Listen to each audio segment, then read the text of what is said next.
നമസ്കാരം. Raft of ഫുട്ബോളിലേക്ക് അവർക്കും സ്വന്തം. ഒരിക്കൽ കൂടി ബ്രൂണോ ഫെർണാണ്ടസ് നിർണായകമായ കോൺട്രിബ്യൂഷൻ മാഞ്ചസ്റ്റർ യുണൈറ്റഡിന് നൽകിയിരിക്കുന്നു. യൂറോപ്പ ലീഗിലെ മത്സരത്തിൽ റേഞ്ചേഴ്സിനെ മാഞ്ചസ്റ്റർ യുണൈറ്റഡ് പരാജയപ്പെടുത്തുന്നത് ബ്രൂണോ ഫെർണാണ്ടസിന്റെ അവസാന ഘട്ടത്തിലെ ഗോളിനാണ്. 2-1 ഇപ്പോൾ യുണൈറ്റഡ് വിജയിച്ച് കയറിയിരിക്കുന്നത്. അവരുടെ ശേഷിക്കുന്ന ഗോളിൽ റേഞ്ചേഴ്സ് ഗോൾ കീപ്പറുടെ ഓൺ ഗോളായിരുന്നു. മറുഭാഗത്ത് ഡെസേഴ്സാണ് റേഞ്ചേഴ്സിനായിട്ട് ഗോൾ കണ്ടെത്തിയിരുന്നത്. മാഞ്ചസ്റ്റർ യുണൈറ്റഡിനായിട്ട് മുന്നേറ്റ നിരയിലെ സിഗ്സി, ഗർനാച്ചോ, എറിക്സൺ എന്നിവരൊക്കെ ഒരുമിച്ച് അണിനിരന്ന മത്സരമാണ്. ഗർനാച്ചോ യുണൈറ്റഡിൽ നിന്ന് പുറത്തു പോയേക്കും, ചെൽസി അദ്ദേഹത്തിനായിട്ട് ഓഫർ കൊടുത്തു എന്ന വാർത്തകളൊക്കെ പരക്കുന്നതിനിടക്കും അമോറിം അദ്ദേഹത്തെ സ്റ്റാർട്ട് ചെയ്യിച്ചു എന്നുള്ളത് ശ്രദ്ധേയമായിട്ടുള്ള കാര്യമാണ്.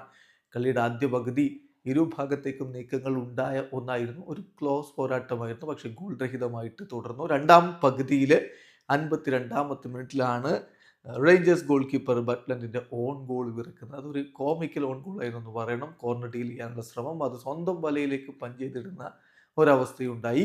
എന്തായാലും യുണൈറ്റഡിന് ഒരു ഗിഫ്റ്റ് പോലെ ലീഡ് ലഭിച്ചു. ആ ഗോളിന് വിജയിച്ച് കയറുമെന്ന് തോന്നിച്ച ഘട്ടത്തിൽ 88ാമത്തെ മിനിറ്റിലാണ് ഡെസേഴ്സ് റേഞ്ചേഴ്സിനൊപ്പം എത്തിക്കുന്നത്. സമനിലയിൽ അവസാനിച്ചേക്കും എന്ന് തോന്നിച്ച ഘട്ടത്തിൽ വീണ്ടും ട്വിസ്റ്റ്.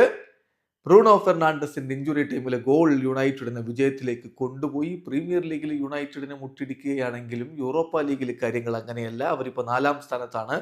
7 കളികളിൽ നിന്ന് 15 പോയിന്റ്, 4 വിജയങ്ങളും 3 സമനിലകളും, ഒരു കളി പോലും തോൽക്കാതെയാണ് യുണൈറ്റഡ് അവിടെ പോയിക്കൊണ്ടിരിക്കുന്നത്. 15 പോയിന്റുള്ള യുണൈറ്റഡ് ഇപ്പോൾ 4ാം സ്ഥാനത്താണ്. വീഡിയോ സാധിക്കുന്ന ഫുട്ബോൾ ലോകത്തെ കൂടുതൽ വിശേഷങ്ങളുമായി റാഫ്റ്റ് ടോക്സ് എത്താം.